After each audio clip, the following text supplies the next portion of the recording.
Dengan langkah terburu-buru, Mas Ibnu berjalan menuju teras dan masuk ke dalam mobilnya. Aku melipat tangan di depan dada, bersandar di tembok, sambil menatap Mas Ibnu yang sedang terlihat kebingungan karena mobilnya tidak bisa menyala. Mungkin kehabisan bensin atau mogok.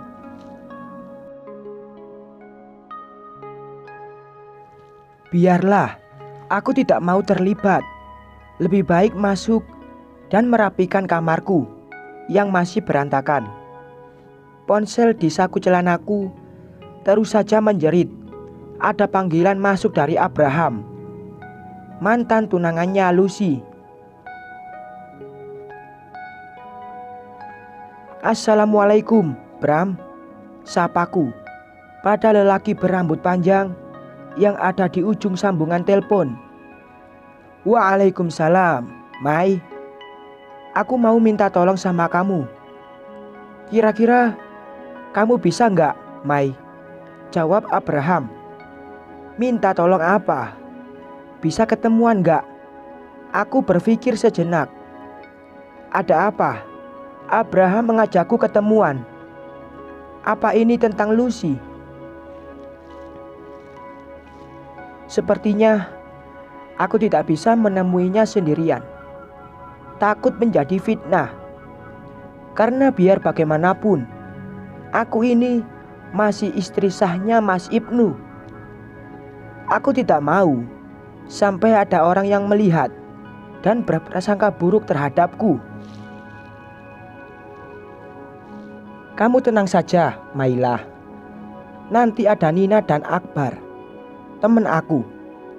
Jadi kita nggak cuma berduaan saja," terang Abraham, seperti mengetahui isi dalam pikiranku. "Oh, ya sudah kalau begitu. Mau ketemuan jam berapa?" "Jam 10-an, Mai. Nanti aku tunggu di restoran Sakura ya. Alamatnya nanti aku kirim ke kamu. Kamu naik taksi online saja, biar aman. Nanti aku yang bayar ongkos taksinya." "Oke, Bram. Aku siap-siap dulu ya." "Siap, Maila." Aku menutup sambungan telepon dan segera merapikan tempat tidur yang sebenarnya tidak begitu berantakan. Setelah semuanya beres, gegas aku membasuh badan, berganti pakaian, karena jarum jam sudah menunjuk ke angka 9.30. Aku membuka lemariku, mengambil baju yang aku rasa pantas untuk dipakai pergi, dan lekas mengenakannya. Aku memang tidak memiliki banyak baju, karena Mas Ibnu jarang membelikanku. Aku hanya membelinya saat hari raya ataupun ada acara besar di keluarga Mas Ibnu. Memindai wajah di depan cermin, menyapukan sedikit bedak, lalu memoles bibirku dengan lipstik berwarna merah muda.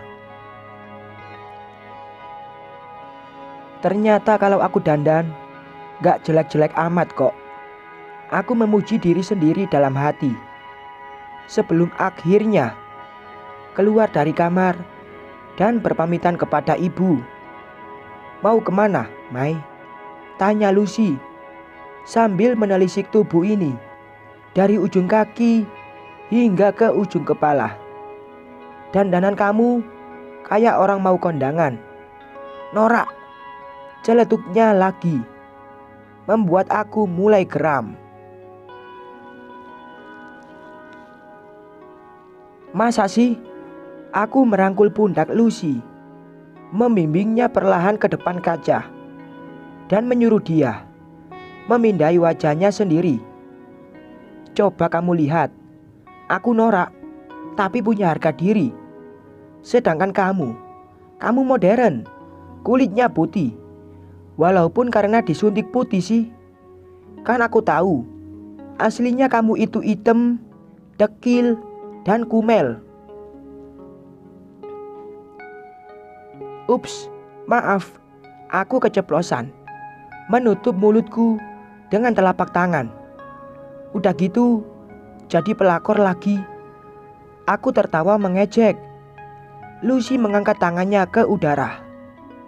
Namun, segera ku tangkis tangan perempuan itu sebelum mendarat di pipiku. Awas saja kamu, Mailah, desis perempuan itu kesal. Aku mengangkat satu ujung bibir, lalu keluar. Taksi online yang aku tumpangi berhenti tepat di depan restoran yang Abraham sebutkan.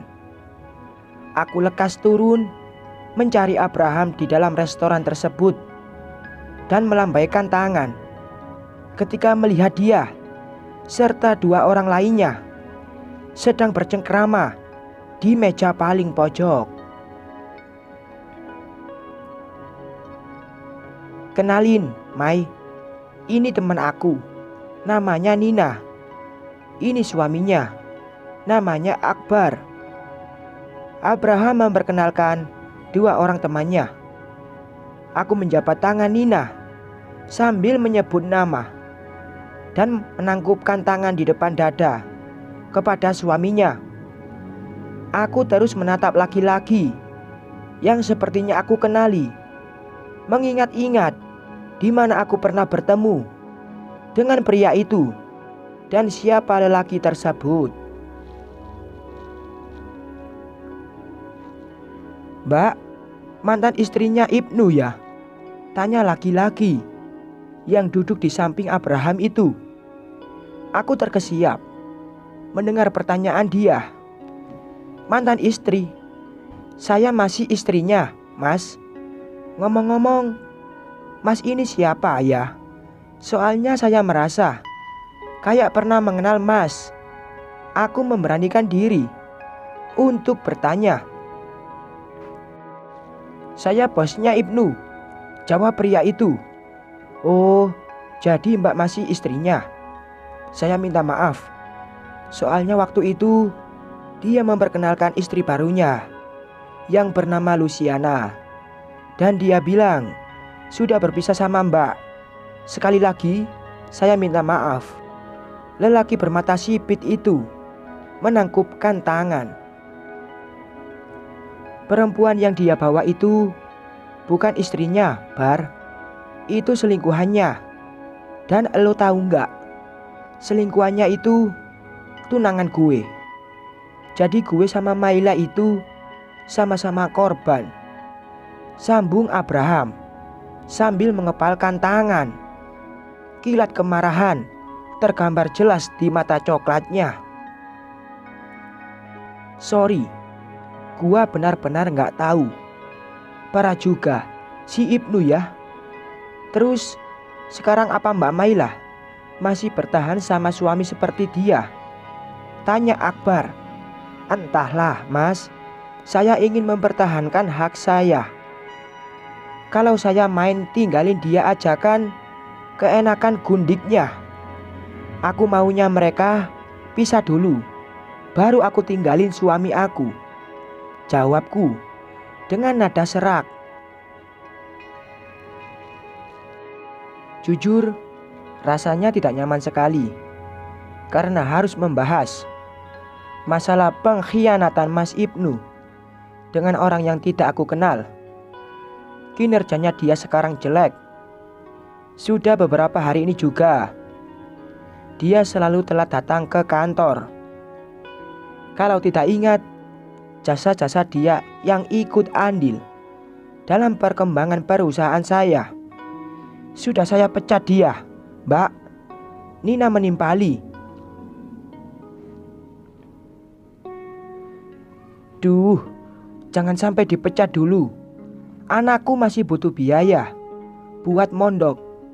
Oh ya, katanya ada yang mau kamu omongin, Bram. Memangnya kamu mau ngomong apa? Menoleh ke arah Abraham. Begini, Mailah.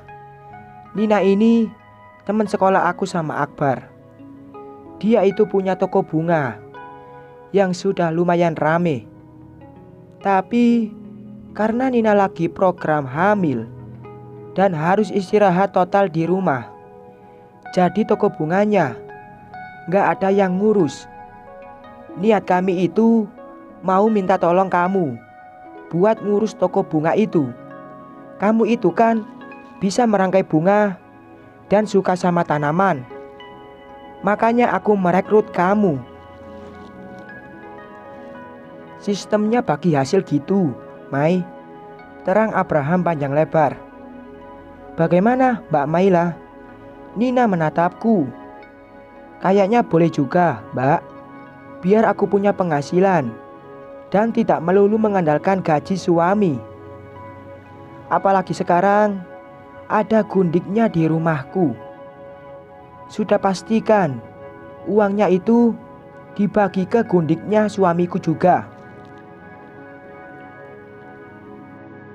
Sabar Mbak Maila. Mbak Maila tenang saja. Mulai bulan depan gaji Mas Ibnu aman. Akbar kembali menimpali setelah berbicara panjang lebar, serta mengajakku melihat-lihat toko bunga tersebut. Mereka akhirnya mengantarku pulang karena hari kian beranjak gelap. Aku mengucapkan banyak terima kasih kepada mereka karena sudah memberiku pekerjaan.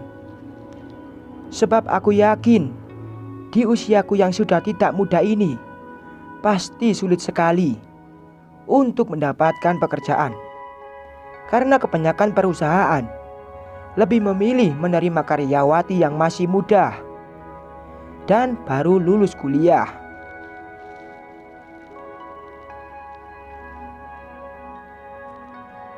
Bersambung.